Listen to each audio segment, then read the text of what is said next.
Sa isang demokratikong lipunan, mahalaga ang malayang pagbabahayag at ang pagtanggap ng mga politiko sa mga tanong at puna ng kanilang mga mamamayan. Hindi dapat maging pikon ang mga pinuno ng bansa sapagkat ito ay nagpapakita ng kakulangan sa pagiging profesional at kahandaan na sagutin ang mga isyu ng may katapatan at pagpapakumbaba. Sa halip na mag-ingay at pigilin ang malayang diskurso, mas mabuting harapin ng mga politiko ang mga usapin ng bukas at may dignidad upang mapanatili ang tiwala at respeto ng kanilang constituents. Ang patuloy na pagbabawal o pagpapatahimik sa mga kritisismo at mga boses ng pagtutol ay nagdudulot lamang ng mas matinding tensyon sa lipunan at nagpapalala sa mga alalahanin ng mamamayan. Sa halip na gawing katahimikan ang sagot sa mga kritisismo, mas mainam na harapin ito ng mga lider upang magkaroon ng malalimang pag-unawa at pagkakaisa sa mga hamon at suliranin ng bayan. Sa ganitong paraan, mas magiging malakas ang tunay ang demokrasya at mas magkakaroon ng pagkakataon ang lahat na mag-ambag sa pagpapabuti ng ating lipunan. Walis ang itong katunayan na dapat nating pagkatutukan. Ngunit bago ang lahat, siguraduhin mag-subscribe at i-hit ang notification bell para sa patuloy na pagtutok sa mga sulyap ng bagong balita sa tunay na boses ng masa.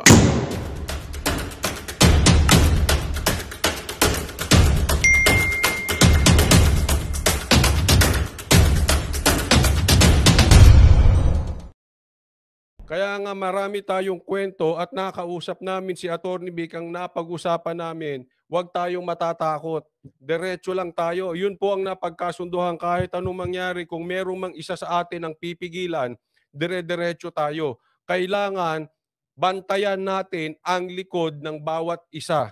Pag may pinigilang isa, kailangan lalong mangitlog ito. Anong ibig sabihin nun?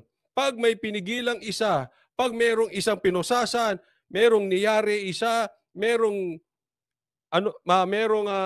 kinulong, kung ano pa man, pagpipigil ang kanilang gagawin, dapat nasa likod natin ang bawat isa. Magkakaiba man tayo ng ating kulay, politika, pero tayo ngayon ay nasa sa isang laban. Hindi man tayo sasang-ayon sa bawat laban, pero kailangan binabantayan natin ang likod ng bawat isa. At we agreed upon it.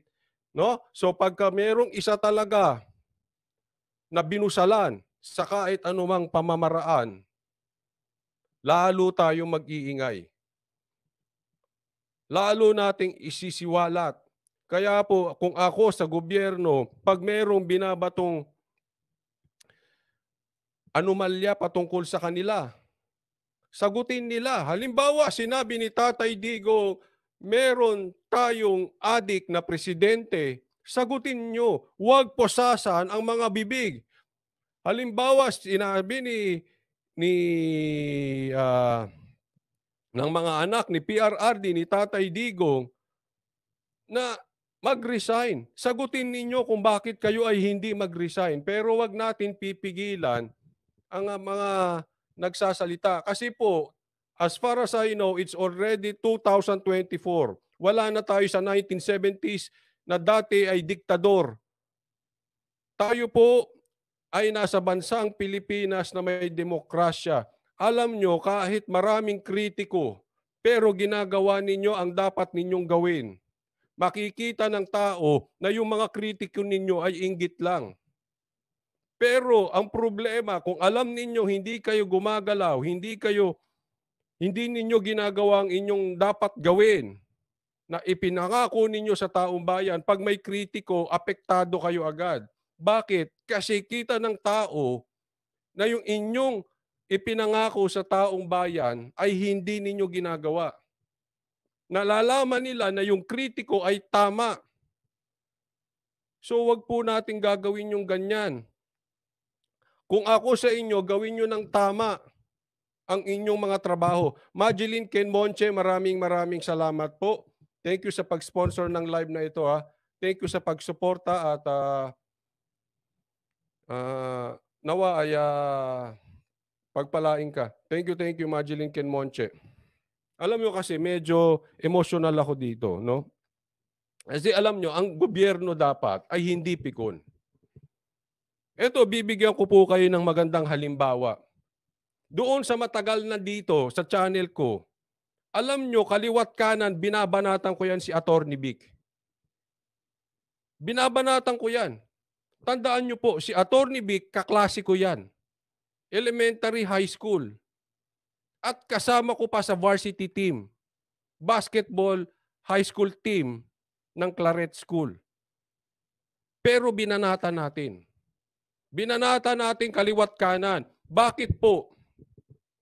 Kasi para sa akin, mali yung pinagtatanggol niya dati. Magkaiba kami ng political colors.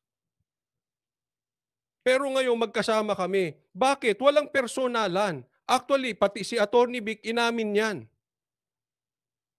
Kami magkapatid, binabanatan siya. Magkakaisang eskwela kami kasi lower batch sa akin si Banat Bay. So lower batch, ka-schoolmate din.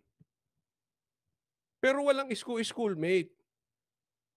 Ang importante, magkaiba tayo, babanatan kita, gagawin ko trabaho ko, di banatan mo din ako sa tamang paraan. Kita mo ngayon, magkakasundo kami. Bakit? Walang personalan eh. Ipapakita namin sa iyo bakit mali ang sinusuportahan mong presidente. Di ipakita mo sa akin tama yung sinusuportahan mong presidente. And I think so, na siguro napakita namin na kami ang tama, hindi dahil sa matalino kami, kundi dahil nakinig kami kay Tatay Digong. Wala tayo ngayon sa kinalalagyan natin kung kayo po ay nakinig kay Tatay Digong. Pero kami walang samaan ng loob. Why? Professionally. Una, hindi ko siya inatake ng personal. Inatake ko siya sa issue. Ngayon, ang issue namin, parehas na. Dahil nabudol tayo. Dahil hindi ginawa yung pinangako sa inyo. Kami naman ay hindi nabudol. Hindi kami naniwala dun eh. Kayo ang naniwala. Ganun po ang professional. Sana po ang ating mga nasa gobyerno, ganun po. Ipakita ninyo kung bakit kami mali. Kung gusto pa nga ninyo, magdemanda kayo eh. Pero gawin yung patas ang laban. Kasi para sa akin, ang demanda ay patas. Kasi ang demanda, pwede kang sumagot. Pero kung bubusalan nyo kami at pipigilan ninyo kami dahil tatakutin nyo kami or gagawan nyo kami ng masama, abay hindi maganda. Ano kayo, diktador? Ano ito, martial law? Ako po nagtatanong lang. Nasa martial law po ba tayo? Ako po'y tanong lang yun. Tatandaan po ninyo, hindi nyo pwedeng busalan ng isa. Halimbawa, kahit busalan nyo si Attorney Vic, yariin ninyo, kuhanin ninyo, kidnapin ninyo, palagay nyo walang magsasalita, mas lalong dadami. Sa katunayan, one wrong move, I think you are just one wrong move away para talagang sumiklab itong galit ng taong bayan sa inyo dahil hindi nyo ma-accomplish yung promises nyo. So pag-iisipan ninyo ang pag-atake. Nakaantabay na ang taong bayan. Galit na. Sisiklab na eh. Pasensya po pero hindi po kasi ganyan dapat. Huwag niyong binubusalan. Ang nangyayari ngayon, pag natag ka na Duterte, sisilipan ka na.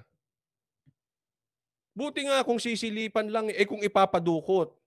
At alam kong napanood nyo na yung video ni Banat Bay. Ipapadukot siya.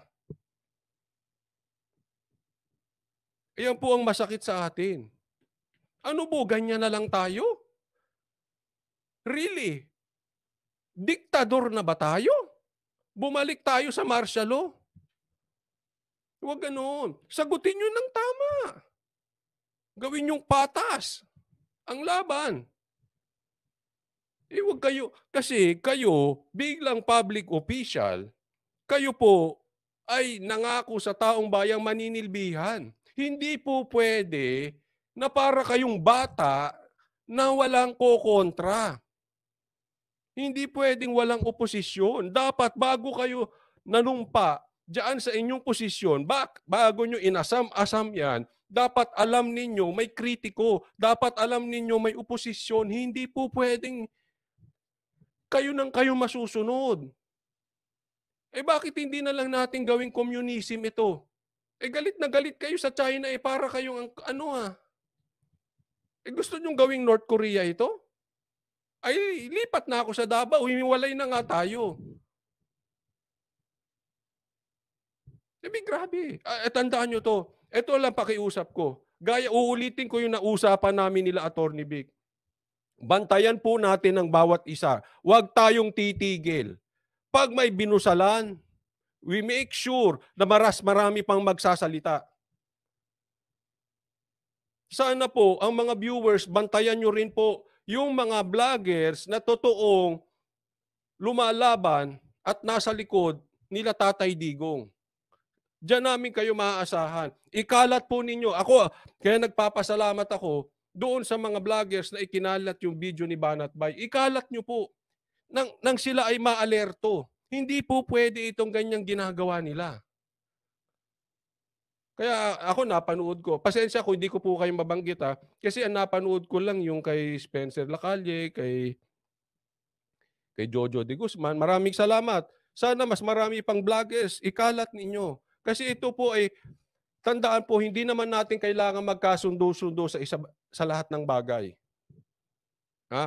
Kasi tatandaan nyo, lagi kong sinasabi sa sarili ko, ginawa tayo ng Diyos na hindi magkakamuka. Ibig sabihin, meron talaga tayong pagkakaiba. Kung talaga magkakaparehas tayo, dapat ginawa tayo ng Diyos lahat na magkakamuka. Pero ito, iisang laban tayo. Sana suportahan natin, protektahan natin ang bawat isa.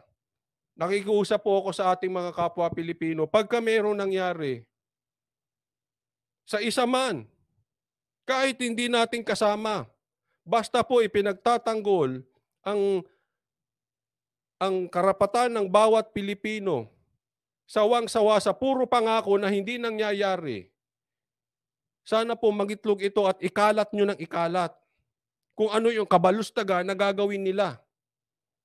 Mag-ingay po kayo sa Facebook. Bantayan po natin ang isa't isa. Kasi this is the chapter na exciting part at the same time dangerous part ng ating political since naupo si Marcos. Nakikita nyo naman siguro, nababalitaan natin. Eto, tingnan mo, naikwento sa amin. Loy Bon, maraming salamat po sa kusang loob at sa pag-sponsor ng live na ito. Naikwento sa amin noon ni Attorney Vic, sisilipin yung kanyang offshore accounts. Tingnan nyo, asahan nyo, sisilipin yun. Bakit? Di ba? Bakit? Ang tanong bakit? Bakit hindi ninyo bantayan, hindi ninyo gawin yung inyong mga trabaho? Bakit pag kritiko sa inyo, sisilipan nyo? Di ba? Bakit ganun? Ito sinasabi ko na sa inyo dati pa. They will attack the Dutertes, including the supporters and the vloggers. Before Christmas pa, sinasabi ko na yan sa inyo. At right now, nasa kalagitnaan tayo kasi nagalit nga. Nagalit sa Banateros, nagalit kung kani-kanino, nagalit kila Attorney Vic, yung mga umattend doon sa Davao. Ngayon, syempre, na-interview pa ng Banateros si Attorney Vic, especially, syempre, mapipikon yan sila kay, lalong-lalo na higit sa lahat kay Banat Bay. Diba? Kaya nga maraming nagsasabi sa akin ang ganda raw ng interview, meron namang iba nagsasabi na masyadong malamya yung sagot ni Attorney Vic.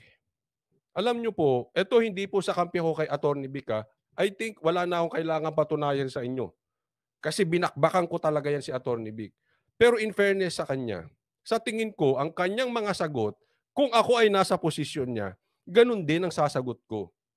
Kasi tandaan po natin, si Attorney Vic is a lawyer. Hindi po vlogger yan. Tingnan nyo po kahit si Attorney Trixie, iba kung sumagot. lawyer eh. At the same time, hindi kailangan. Ito po yung pinaka-perfect phrase nun. Hindi kailangan. The fact na si Attorney Vic ay parang si Senator Bongo ni PRRD, ganyan po yan, dating ES po yan. Kainuman, nasa loob ng palasyo yan. The fact na nandoon siya sa Davao, malaking statement yun. Napakalaki. At the fact na na-interview ni Banatbay, magkaroon lang ng picture si Banatbay at si Attorney Vic, na-interview pa in person. Malaking bagay na yun. It says a lot. Bakit? Maraming alam si Attorney Vic. Kanang kamay yan dati. Maraming salamat, Maria Cristina de Jesus. Oy, member for 14 months. Thank you po. Tularan ng magandang halimbawa. We love you, Banateros Brothers. Salamat, Maria Cristina de Jesus. Hindi niya kailangan magsalita. The mere presence na nagkita sila ni Duterte, hindi natin alam kung ano-ano ang sinabi ni Duterte. Hindi natin alam kung isa nga si Attorney Vic na nag-trigger, kaya nagsalita si PRRD ng ganon. Hindi natin alam kung ang ebidensya na sinasabi ni PRRD ay na kay Attorney Vic.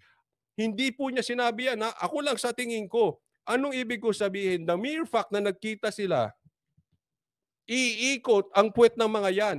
At it shows.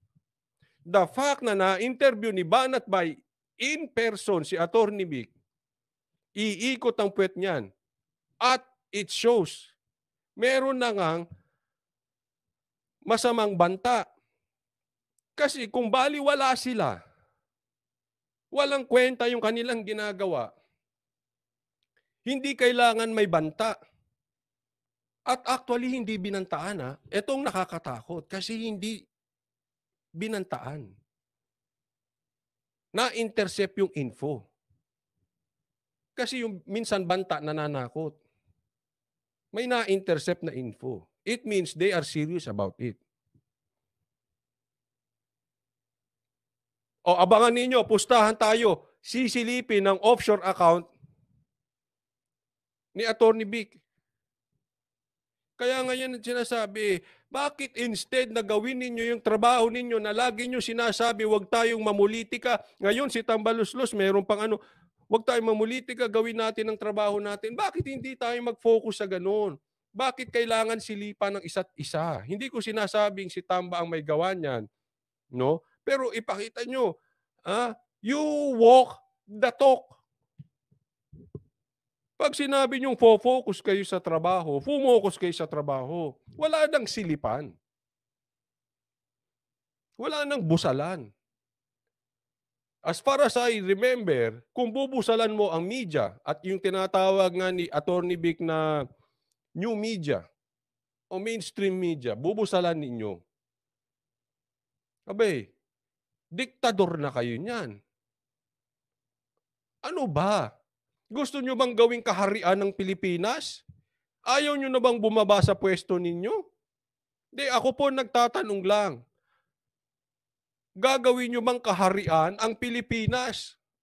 Kasi as far as I know, ang Pilipinas po ay bansa. Hindi palasyo. Hindi kaharian. Paano tayo pupunta niyan? Pag ganito tayo ng ganito. Kaya walang nararating ang bansang Pilipinas eh.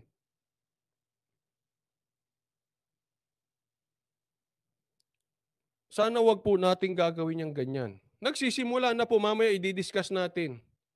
Simula na po ang silipan eh. Hindi na tayo na-focus doon sa dapat nating trabahuhin. Sana po proteksyonan po ninyo. Ayan po hinihingi ko pakiusap. Isama nyo po sa panalangin. Dahil ako talaga ang aking tingin ay the greatest protection is siyempre yung protection ng ating Panginoon. Pag ayaw ng Panginoon, it won't happen. Kaya nga isama nyo sa panalangin, kulitin ninyo ang Diyos na it won't happen. But if it does, we surrender to His will. Ganun po yun eh. So, makakaasa po kayo, tutuloy namin at hindi lang po Banateros, marami pa pong vloggers na nakikita kong bukal ang puso sa paglaban, sawang-sawa na, ah, suportahan. Ngayon tayo dapat, magkakaisa, 'no? Ipapakita natin yung pagkakaisa natin. Alam niyo kasi bakit mababaw? Yung sinabi nilang Uniteam, ako ito'y opinyon ko, yung sinabi nilang Uniteam, yung sinabi nilang magkakaisa, ay parang, kasunduan ng magulang. "Oy, sige, yung anak mo ikasal sa anak ko paglaki." May kasunduan. Dahil meron silang gustong maabot na pangarap. Yang Uniteam nila at pagkakaisa na yan, kaya ampaw, kaya malabnaw, dahil parang kasunduan na sila ay ikasal, na ang kanilang mga anak ipagkasundo at ikasal in the future. Sa tingin ko kung tayo ay magkakaisa, ipapakita natin sa kanila ang paano ang tunay na pagkakaisa. Mas malalim yung ating pagkakaisa. Dahil tayo po ay may tunay na pinaglalaban. Marami po na sa mga Duterte ay nanahimik. Sa katunayan, pansinin nyo, pinupuri pa ni Tatay Digong si BBM. At yung mga, ang katulad namin, sinundan namin ang cue ni Tatay Digong. At nung siya'y bumakbak, bakbak din. At meron din yung mga nabudol na naiinis, naghihimagsik na ang puso. Sa tingin ko, yung ating pagkakaisa ay pwedeng mauwi sa mas malalim. Bakit? Dahil meron tayong tunay na pinaglalaban. Hindi yung pinagkaisa ka lang ng magulang. Marami talaga sumisigaw, galit na po.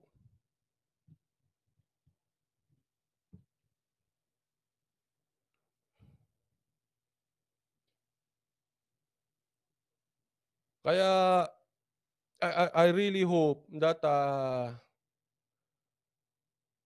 sigaw kayo kasi alam nyo po, pagka sumisigaw ang taong bayan sa kanilang social media, ah, ito po ay maaalarma sila.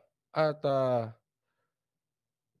I think one of the best defense is still offense. So, kalat nyo po. Kalat nyo yung video ni Banat Bay. Magsabi kayo dyan. Protect the personalities. Kasi siyempre galit sila kay Atty. Vic eh. I understand, galit sila. Maraming alam to si Atty. Vic. Remember this.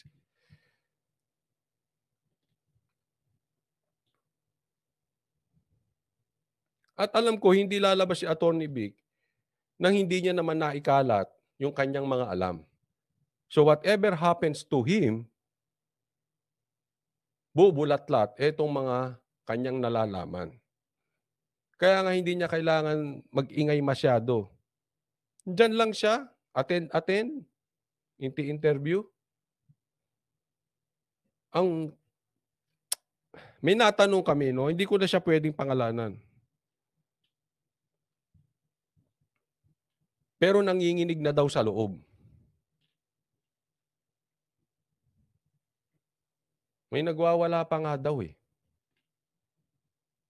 Dahil dun sa statement ni Tatay Digong.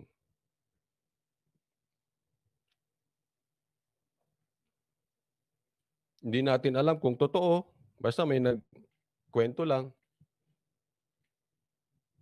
Pero lalabas naman ang katotohanan, malalaman nyo eh. Kaya nga sabi ko sa inyo, malalim po ang aksyon. Totoo yan. At totoo yung sinasabi ko. Tingnan ninyo. Especially next week. Nagsimula na ngayon eh. Next week.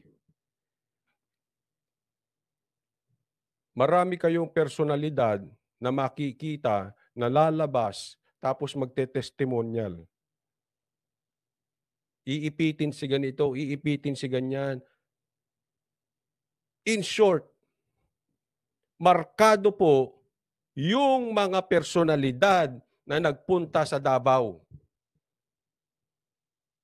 Especially the big personalities. Markado po yan. Yan po yung sinabi natin noong linggo, yang nabuo yung bagong Pilipinas rally at yung itong Duterte rally sa Davao, naglinya po sila dyan. At kahit hindi natin aminin, may linya po yan. Alam na nila kung sino ang may loyalty kay Duterte.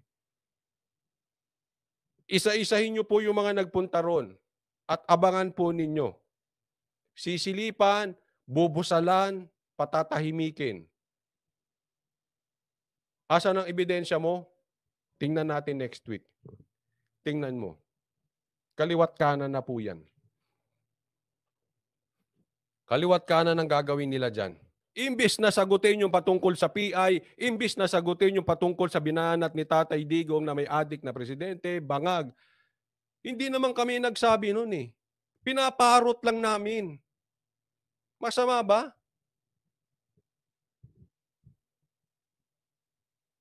Kami ba nagsabi nun?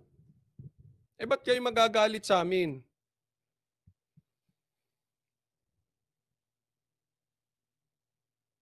Pero akala nyo, hinintuan nyo yan? Ako, ewan ko sa inyo. Tingnan nyo ha. Simulan po natin ito.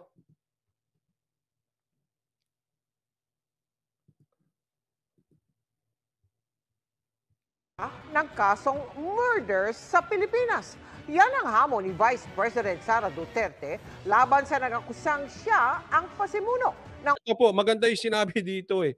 Hamon ni BP Sara na kasuhan siya ng murder dito sa Pilipinas. Alam mo yan ang maganda.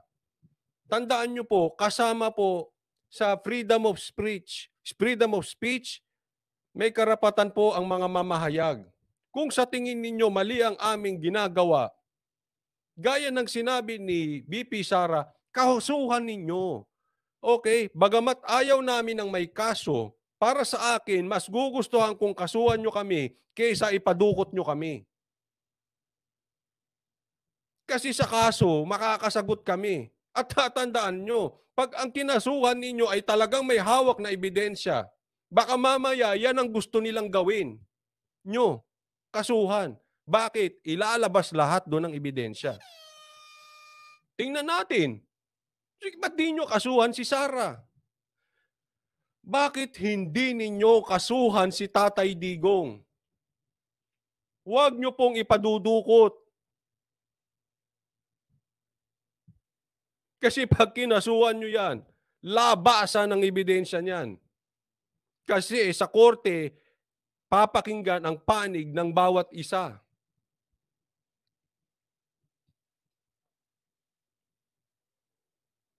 Huwag po nating dadaanin sa iligal na paraan. Huwag niyong sasaktan o dudukutin. Kasuhan ninyo. Tama po dito si BP Sara. o Plantokhang sa Davao City kung saan libo-libo umano ang pinatay. Paniwala ng bise may mga tao sa likod ng akusasyon na target daw na gawin siyang akusado sa International Criminal Court o ICC. Tinawag pa ng bise na bago ang script. Hindi naman daw siya nasangkot sa mga pagpatay sa Davao City nung mayor o vice mayor pa ng lungsod. At nakatutok si Marisol Abduraman. Extrajudicial killings sa Davao. Bago ang script na ito. Ito ang reaksyon. Di ba yan? Bago ang script. Wala naman siyang kaso dati eh. Ngayon magkakakaso si Sara. Problema. Anong nangyari? Diba? Halimbawa, walang kaso si Atty. Vic. Banat ba? Wala namang problema. Biglang may lalabas na witness. Pero sabi ko nga, walang problema. Hindi kasuhan nyo, mas okay yan. Basta dito natin litisin sa bansang Pilipinas. Huwag sa ICC. At huwag sasaktan. Gawin natin sa legal na proseso. Kasi ako'y naniniwala kayo ay hindi diktador. Hindi kayo diktador.